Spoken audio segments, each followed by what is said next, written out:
Hello friends, അപ്പോൾ ഇന്നത്തെ video എന്ന് പറയുന്നത് ബർഗർ മേക്കിംഗ് ആണ്. രാവിലെ എഴുന്നേറ്റ് ഞാൻ ചായ കുടിച്ചിരിക്കുന്ന സമയത്താണ് ഈ കൊറിയൻ ഫുഡ് ബ്ലോഗ്സ് കാണുന്നത്. ഇത് മുക്ബാങ് വീഡിയോസ് എന്നാണ് പറയുക. ഇത് കണ്ടുകൊണ്ടിരുന്നു കഴിഞ്ഞാൽ നമുക്കും ഇവരുടെ പോലെ ചെയ്യാൻ തോന്നും. അങ്ങനെ ഇവരുടെ കയ്യിലുള്ള സാധനങ്ങളൊന്നും നമ്മുടെ കയ്യിൽ ഉണ്ടായിരുന്നില്ല. അപ്പോൾ ഞാൻ വിചാരിച്ചു നമ്മുടെ കയ്യിൽ ആകെ ഉള്ളത് ഈ ബർഗറിൻ്റെ പാറ്റിയാണ്. അപ്പോൾ ഇത് വെച്ചിട്ട് നമുക്ക് ബർഗർ ഉണ്ടാക്കാമെന്ന് വിചാരിച്ചു. അങ്ങനെ ഞാൻ ബർഗർ ഉണ്ടാക്കാനായിട്ടുള്ള പാറ്റി പുറത്തെടുത്ത് വെച്ചിട്ടുണ്ടായിരുന്നു. ഉണ്ടാക്കുന്നതിന് അരമണിക്കൂർ മുന്നൊക്കെ ആയിട്ട് ഞാനത് പുറത്തെടുത്ത് വെക്കാറുണ്ട്. ഇനിയിപ്പോൾ നിങ്ങളിത് പുറത്തെടുത്ത് വെച്ചിട്ടില്ല എന്നുണ്ടെങ്കിൽ നമ്മളിത് ചൂടാക്കുന്ന സമയത്ത് ഇതിൻ്റെ സൈഡൊക്കെ നല്ലോണം ഡാർക്ക് കളറാവും. സെൻറ്റർ സൈഡ് എപ്പോഴും വേവാത്ത പോലെ നിൽക്കും. ഇത് ഓൾറെഡി ഹാഫ് കുക്ക്ഡ് ആണ്. അത് കാരണം ഒരുപാട് ഇട്ട് നമ്മൾ മുരിപ്പിക്കേണ്ട ആവശ്യമില്ല. ഞാൻ പിന്നെ ഇപ്പോൾ ഇത് ഓയിലാണ് ചെയ്തിട്ടുള്ളത്. കുറച്ച് ഓയിൽ മതി, ഷാലോ ഫ്രൈ പോലെ ചെയ്താൽ മതി. അപ്പുറത്ത് ഞാൻ വേറൊരു പാൻ വെച്ചിട്ടുണ്ട്. ഇതെന്തിനാണെന്ന് വെച്ച് കഴിഞ്ഞിട്ടുണ്ടെങ്കിൽ നമ്മൾ ഇതിലേക്ക് വെക്കുന്ന ബണ്ണ് ടോസ്റ്റ് ചെയ്തെടുക്കാൻ വേണ്ടിയിട്ടാണ്.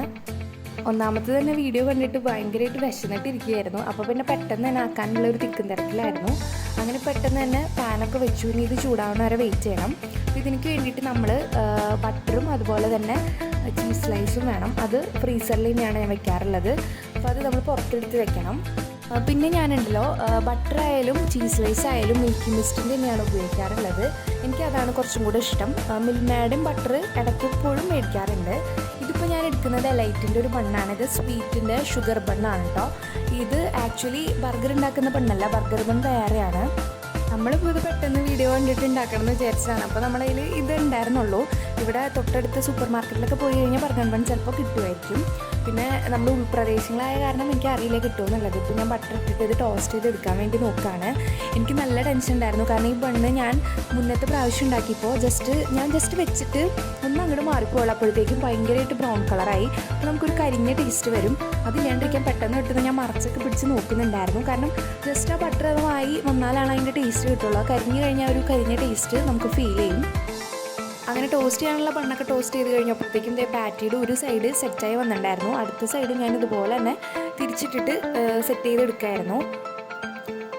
ശരിക്കും പറയാൻ വെച്ചാൽ ഈ പാറ്റിക്ക് ഒരു പ്രത്യേക സ്മെല്ലുണ്ടായിരുന്നു കേട്ടോ. ഇതിൻ്റെ കറക്റ്റ് ഫ്ലേവറൊന്നും എനിക്കറിയില്ല. പക്ഷേ ഈ ഒരു പാറ്റി ഇങ്ങനെ കിടന്ന് കുക്കാവുമ്പോൾ ഒരു പ്രത്യേക സ്മെല്ലുണ്ടായിരുന്നു. എനിക്കത് ഭയങ്കരമായിട്ട് ഇഷ്ടപ്പെട്ടു കേട്ടോ. ഇനിയിപ്പോൾ ഇതാണ് നമ്മുടെ ചീസ് സ്ലൈസ്. ഇത് ഞാൻ രണ്ടെണ്ണം എടുത്ത് വെച്ചിട്ട് ബാക്കിയുള്ളത് നമ്മൾ ഫ്രിഡ്ജിലേക്ക് തന്നെ തിരിച്ച് വെച്ച് കൊടുക്കാൻ വേണ്ടി പോവാണ്. പിന്നെ ഈ ചീസ് സ്ലൈസ് പെട്ടെന്ന് മെൽറ്റായി കിട്ടണം. അതിന് വേണ്ടിയിട്ട് നമ്മൾ ഈ സംഭവം ഈ പാറ്റ് കുക്കാവുന്നതിൻ്റെ തൊട്ടടുത്തതിനായിട്ട് സ്റ്റൗമ്മൽ ഞാൻ ഈ ചീസ് സ്ലൈസ് രണ്ടും വെച്ച് കൊടുത്തിട്ടുണ്ടായിരുന്നു. അപ്പോൾ നമുക്കൊന്ന് മെൽറ്റായിട്ട് കിട്ടും. പിന്നെ നമ്മൾ ബർഗറൊക്കെ സെറ്റ് ചെയ്ത് കഴിഞ്ഞിട്ട് ബർഗർ ജസ്റ്റ് പാനിലിട്ടിട്ട് 1 മിനിറ്റ് നമ്മൾ ലോ ഫ്ലെയിമിലിട്ടിട്ട് കുക്ക് ചെയ്തെടുക്കും. അത് ഈ ചീസ് സ്ലൈസ് മെൽറ്റാവാനാണ്. അപ്പോൾ അത് മുന്നേ മെൽറ്റാവാൻ വേണ്ടിയിട്ടാണ് ഞാൻ ജസ്റ്റ് സ്റ്റൗമ്മ ഇത് വെച്ച് കൊടുക്കാൻ വേണ്ടി പോകുന്നത്. ഇനിയിപ്പോൾ ഇതാ നമ്മുടെ ബട്ടറിൻ്റെ യൂസൊക്കെ കഴിഞ്ഞു. ഞാനിപ്പോൾ ബാക്കിയുള്ള സാധനങ്ങളൊക്കെ എടുത്ത് വയ്ക്കുകയാണ്. ഇത് നമ്മുടെ ഹോട്ട് സോസാണ്. ഇതെന്ന് പറഞ്ഞു കഴിഞ്ഞാൽ മയോണൈസും അതുപോലെ തന്നെ കെച്ചപ്പും കൂടി മിക്സ് ചെയ്തിട്ട് ഇതിനകത്ത് ഞാൻ പിന്നെ ക്രഷ്ഡ് ചില്ലിയും ചേർത്തിട്ടുണ്ട്. ക്രഷ്ഡ് ചില്ലി അല്ല, അത് ഞാൻ ചോപ്പ് ചെയ്തെടുത്തതാണ്. അത് ജസ്റ്റ് ഇങ്ങനെ ഇതുപോലെ നമ്മൾ സിസേഴ്സ് വെച്ചിട്ട് കട്ട് ചെയ്തിട്ട് ഇതിലേക്ക് ഇട്ട് കൊടുത്തിട്ടുള്ളതാണ്. അത് കടിക്കുമ്പോൾ ഒക്കെ ഒരു പ്രത്യേക ടേസ്റ്റാണ്. ഇനിയിപ്പോൾ ഇതാ ഇതിൻ്റെ അപ്പുറത്തെ സൈഡിൽ നമ്മൾ കെച്ചപ്പും കൂടെ ഒന്ന് ജസ്റ്റ് സ്പ്രെഡ് ചെയ്ത് കൊടുക്കുകയാണ്. ഇത്രേ ഉള്ളൂ സോസുകൾ ഞാൻ ആഡ് ചെയ്യുന്നുള്ളൂ. ഒരുപാട് ചേർക്കുന്നില്ല. പക്ഷേ ഇതിന് ബർഗറിൻ്റെ കറക്റ്റ് ടേസ്റ്റ് വരണമെന്നുണ്ടെങ്കിൽ നമ്മൾ സോസൊക്കെ നല്ലോണം ചേർക്കണം. അപ്പോൾ ഞാനത് അത്യാവശ്യത്തിന് മാത്രമേ ചേർത്തിട്ടുള്ളൂ. കാരണം രാവിലെ തന്നെ കഴിക്കുന്നത് കാരണം ഒരുപാട് നമ്മൾ ഇങ്ങനത്തെ സാധനങ്ങൾ ഞാൻ ചേർക്കുന്നില്ല. സോസൊക്കെ ഞാൻ അത്യാവശ്യം നല്ലപോലെ തേച്ച് കൊടുത്തിട്ടുണ്ടായിരുന്നു. കാരണം എനിക്ക് ഈ കെച്ചപ്പിൻ്റെ ടേസ്റ്റ് ഭയങ്കര ഇഷ്ടമാണ്. അപ്പോൾ അത് കാരണം പിന്നെ പ്രത്യേകിച്ച് നമ്മൾ ഈ ബർഗറിൽ സാധാരണ വെക്കുന്ന പോലെ ലെറ്റ്യൂസിൻ്റെ ലീഫോ അല്ലെങ്കിൽ തക്കാളി കട്ട് ചെയ്ത് വെക്കലും അങ്ങനത്തെ ഒന്നും ഞാൻ അതിനകത്ത് വെച്ചിട്ടില്ല. കാരണം ഫുള്ളി നമ്മൾ ജസ്റ്റ് ബർഗറിൻ്റെ പാറ്റി, ഈ സോസ്, ചീസ് സ്ലൈസ് ഇത് മാത്രം വെച്ചിട്ടുള്ള ഒരു തട്ടിക്കൂട്ട് ബർഗറാണ്. ഞാൻ പറഞ്ഞല്ലോ, ആ മുക്ബാങ് വീഡിയോസ് കണ്ടപ്പോൾ എനിക്ക് ഇതുപോലെ ഉണ്ടാക്കണം, എനിക്ക് സെൽഫായിട്ട് ചെയ്യണം തോന്നി. അങ്ങനെ ചെയ്തെടുത്തതാണ്. അപ്പോഴത്തേക്കും പാറ്റി റെഡി ആയി വന്നിട്ടുണ്ട്. ഇനി ഇതിൻ്റെ മുകളിൽ വയ്ക്കുക, ചീസ് സ്ലൈസ് വയ്ക്കുക, അടയ്ക്കുക, അത്രയൊക്കെ തന്നെയുള്ളൂ കേട്ടോ ബർഗർ. ഈസി ആയിട്ടുള്ള ബർഗറാണ്. വീട്ടിലാദ്യം സാധനങ്ങളൊന്നും ഇല്ലെങ്കിൽ തന്നെയും ഞാൻ ഉണ്ടാക്കിയതായതുകൊണ്ട് പറയല്ല, അത് നല്ല ടേസ്റ്റ് ഉണ്ടായിരുന്നു കഴിക്കാനായിട്ട്. കുറേ ടൊമാറ്റോയും ലെറ്റ്യൂസിൻ്റെ ഇലയും വെച്ചിട്ട് വലിയ ബർഗറാന്ന് പറയുന്നതിലല്ല, ഇത് അത്യാവശ്യം നല്ല ടേസ്റ്റ് ഉണ്ടായിരുന്നു. പിന്നെ നമ്മൾ സ്വയം ചെയ്തിട്ട് ഉണ്ടാക്കി കഴിക്കുമ്പോൾ ആ സാധനത്തിന് പ്രത്യേകമായിട്ടൊരു ടേസ്റ്റ് കൂടും. അത് സ്വാഭാവികം തന്നെയാണ്. ഇപ്പോൾ അതിന് ഓയിലൊന്നും എനിക്ക് പോയിട്ടില്ല കേട്ടോ. ഞാൻ അങ്ങനെ തന്നെ വീഡിയോയിൽ കാണിക്കാൻ വേണ്ടിയിട്ട് എടുത്തപ്പോൾ കുറച്ച് ഓയിൽ അവിടെ പോയിട്ടുണ്ടായിരുന്നു. ഒരുപാട് ഓയിൽ ഇതിൻ്റെ അടുത്ത് വെക്കരുത്. ഓയിലിൻ്റെ ടേസ്റ്റ് ഭയങ്കരമായിട്ട് എടുത്ത് കാണിക്കും. ഇതിപ്പോൾ കുഴപ്പമുണ്ടായിരുന്നില്ല. അത് 2-3 ഡ്രോപ്സ് ജസ്റ്റ് പോയിന്നേ ഉള്ളൂ. ഇനിയിപ്പോൾ ഈ ചീസിൻ്റെ ഈ ഒരു സ്ലൈസ് പൊളിച്ചിട്ട് ഇതിൻ്റെ മുകളിൽ വെച്ച് കൊടുക്കുകയാണ്. എനിക്ക് ആദ്യം ഇതിൻ്റെ ടെക്നിക്ക് അറിയണ്ടായിരുന്നില്ല. കാരണം ഇത് ഭയങ്കരമായിട്ട് ചീസ് സ്ലൈസായിട്ട് ഭയങ്കര ഭയങ്കരമായിട്ട് ഒട്ടിയിരിക്കും ഇതിൻ്റെ പാക്കറ്റിൻ്റെ ഇത്. പിന്നെയാണ് ഇത് ഇങ്ങനെയൊക്കെ ചെയ്യാമെന്ന് എനിക്ക് അറിയണ്ടായിരുന്നത്. ഇത് വീഡിയോയിൽ കാണാൻ പോലെയല്ല, ഞാൻ അത്യാവശ്യം സമയം എടുത്തിട്ടാണ് ചെയ്തത്. കാരണം ഈ പാക്കറ്റൊക്കെ പൊളിക്കുമ്പോൾ മര്യാദയ്ക്ക് പൊളിച്ചിട്ടില്ല എന്നുണ്ടെങ്കിൽ എനിക്ക് മര്യാദ കിട്ടാറില്ല. അപ്പോൾ ഞാൻ പെട്ടെന്നൊക്കെ പൊളിച്ചത് സെറ്റ് ചെയ്ത് വെച്ചു. ഇനി ഞാൻ പറഞ്ഞ പോലെ പാനുമ്മ 1 മിനിറ്റ് നമ്മൾ ലോ ഫ്ലെയിമിൽ വെച്ചിട്ട് ഈ ചീസ് മെൽറ്റ് ആവാൻ വേണ്ടിയിട്ട്, ചിലപ്പോൾ ഇത് മെൽറ്റായിന്നൊന്നും വരില്ല, തീരെ മെൽറ്റായിട്ടില്ല എന്നുണ്ടെങ്കിൽ ഇത് ചെയ്യാം. ഞാൻ ഓൾറെഡി സ്റ്റൗവിൻ്റെ അവിടെ വെച്ചിട്ട് ഇത് നല്ലപോലെ മെൽറ്റാക്കി വെച്ചിട്ടുണ്ടായിരുന്നു.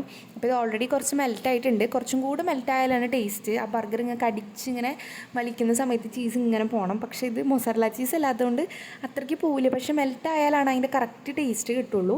അതിന് വേണ്ടിയാണ് ഞാനിത് ചെയ്തത് കേട്ടോ. ഇത് ഞാൻ 1 മിനിറ്റ് എന്ന് പറഞ്ഞാൽ എനിക്ക് ചീസ് ഒന്നും കൂടെ മെൽറ്റ് ആവുന്നതുകൊണ്ട് ഒരു 2 മിനിറ്റിൻ്റെ അടുത്ത് വെച്ചിട്ടുണ്ടാവും. അപ്പോൾ അടിയിലത്തെ പെണ്ണ് കരിഞ്ഞു പോകാണ്ടും ശ്രദ്ധിക്കണം. ഇടയ്ക്ക് നമ്മളൊന്ന് ചെക്ക് ചെയ്ത് നോക്കണം ഇത് കരിയുന്നുണ്ടോ എന്നുള്ള കാര്യമൊക്കെ. പിന്നെ ഇപ്പോൾ എന്തായാലും ഞാനിത് എടുക്കാൻ വേണ്ടിയിട്ട് പോവാണ്. ഇത് കരിഞ്ഞ് കഴിഞ്ഞാൽ നമ്മൾ ഇത്രയും നേരം ചെയ്തത് വെറും വേസ്റ്റായി പോകും. അത് കാരണം ഞാൻ പെട്ടെന്ന് അങ്ങ് എടുത്തു. എന്നിട്ട് ഞാൻ ജസ്റ്റ് ചെക്ക് ചെയ്തു കേട്ടോ അടിങ്ങാനും ബ്ലാക്ക് കളറായിട്ടുണ്ടോയെന്ന്. പക്ഷേ വലിയ കുഴപ്പമൊന്നും ഉണ്ടായിരുന്നില്ല. പിന്നെ വിശന്നിരിക്കണമായിരുന്നാലും മെയിനായിട്ട് നല്ല വിശപ്പുണ്ടായിരുന്നു. കാരണം ഇത് നമ്മൾ ഉണ്ടാക്കി കഴിച്ചപ്പോൾ രാവിലെ ഞങ്ങൾ ചായ കുടിച്ചതിന് ശേഷം 10 മണി അങ്ങനെ ഉണ്ടായി ഇത് കഴിച്ചപ്പോൾ. അപ്പോൾ എനിക്കത് തന്നെ നല്ല വിശപ്പുണ്ടായിരുന്നു. നല്ല വിശപ്പിൽ കഴിച്ചുകൊണ്ടാണോ എന്നറിയില്ല, അതോ ഞാൻ ഉണ്ടാക്കിക്കൊണ്ടാണോ എന്നറിയില്ല, നല്ല ടേസ്റ്റ് ഉണ്ടായിരുന്നു. അപ്പോൾ ഇനിയിപ്പോൾ എന്താ, ഇനിയിപ്പോൾ ഇതങ്ങ് എടുത്ത് തിന്നല്ലേ. അപ്പോൾ നമ്മുടെ ബാഹുബലി പറയുന്ന പോലെ വിശദീകരണത്തിന് സമയമില്ല യുവറാണി. കാരണം എനിക്കിത് കഴിച്ച് തീർക്കണം. കാരണം 10 മണി ഓൾറെഡി നമ്മൾ ലേറ്റായി. Thanks for watching.